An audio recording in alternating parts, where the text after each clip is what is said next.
ایک دیہاتی آدمی نماز نہیں پڑھتا تھا. کیا نہیں کرتا تھا؟ اسے مولوی صاحب نے کہا نماز پڑھا کر. اس نے کہا کہ اگر میں نماز پڑھوں گا نا تو میری گائے بھینسوں کی رکھوالی کون کرے گا؟ مولوی صاحب نے کہا دیکھ نماز پڑھنے سے رزق میں برکت ہوتی ہے. تو نماز جب پڑھے گا تو تیری بھینسیں اور زیادہ دودھ دیں گی کیونکہ اللہ کی عبادت سے برکت ہوگی. تو ایک دن اس نے کہا چلو ٹرائی کرنے میں کوئی حرج نہیں ہے. فجر کی نماز پڑھی, گھر گیا تو ایک بھینس مر گئی. بھینس کیا ہو گئی؟ اس نے کہا یہ کیا ڈرامہ ہے یار. مولوی صاحب کے پاس آیا کہ آپ نے تو کہا تھا بھینسیں دودھ دیں گی, میری تو بھینس مر گئی. مولوی صاحب نے کہا اصل میں اللہ تمہارا امتحان لے رہا ہے کہ تم کتنے مضبوط ہو ایمان میں. تو ایک دو ہوگا پھر اس کے بعد ڈبل ہو جائے گا دودھ.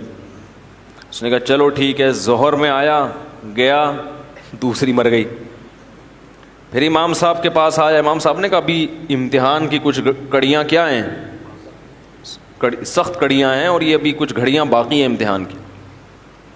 پھر آ گیا, عصر پڑھنے گیا تو ایک اور بھینس مر گئی. تو ایک کٹا ہوتا ہے نا بھینس کے چھوٹے چھوٹے بچے, وہ بہت شور مچا رہا تھا. تو یہ اس کو کہتا ہے زیادہ شور نہیں مچا, تو خالی 2 نفل کی مار ہے. تو کیا ہے, یعنی تیرے پیرنٹس کو مارنے کے لیے نا 4 فرض پڑھنے پڑے ہیں.